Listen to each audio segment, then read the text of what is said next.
He says, does a wife have to cook for her husband?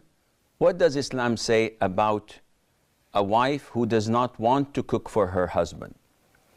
The issue of a wife serving her husband is debatable, and it's an issue of dispute among scholars since a very long time, as most of these issues.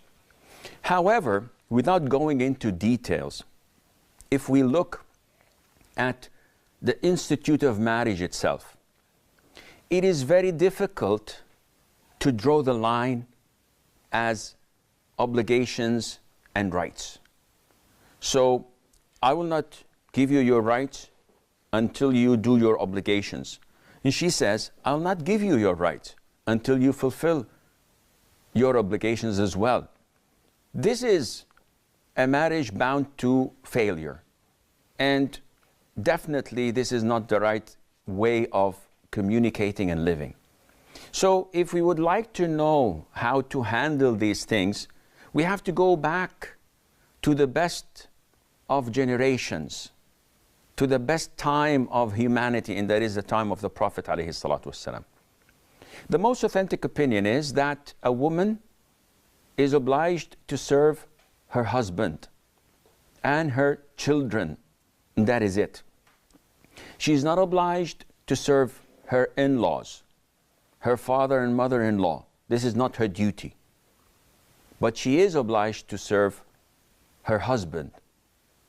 And you can see this clearly in a number of hadiths where the Prophet ﷺ addresses Aisha and the rest of his wives by saying, prepare food for us, bring the food to us.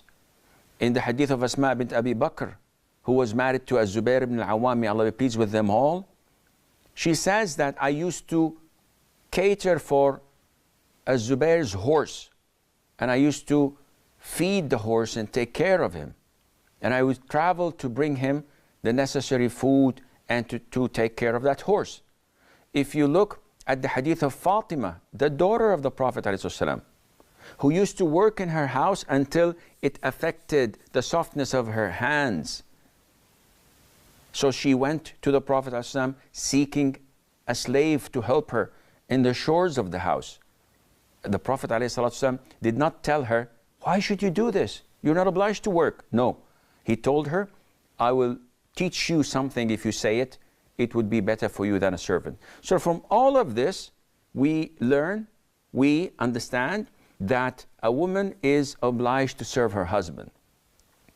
Now, if she says, no, I'm not obliged to serve him, in this case, the husband may say, okay, I'm only obliged to give you shelter, which is a house, to clothe you, so I'll buy you one garment a year, and to feed you, and I'll bring you the food on the table. That is it. I'm not obliged to do anything else. Would marriage move on? Would it be full of compassion and love? Or would it be something like a feud between two partners in a losing transaction or partnership? This is definitely not the right way of doing it.